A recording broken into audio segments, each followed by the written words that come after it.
Okay, so box is ready.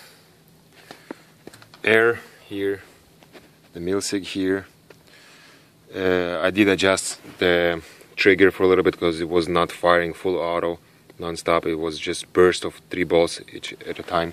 Need some adjustment, which I did.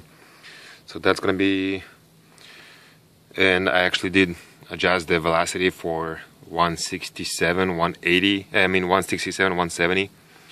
So it's all good there. Let's make some auto shoot. See how it's gonna happen. Alright, let's see how that beauty working.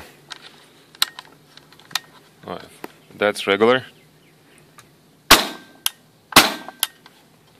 Oh, I need to turn on the box actually.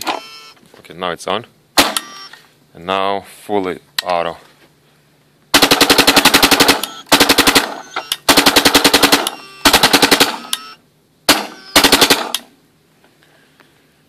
Beauty.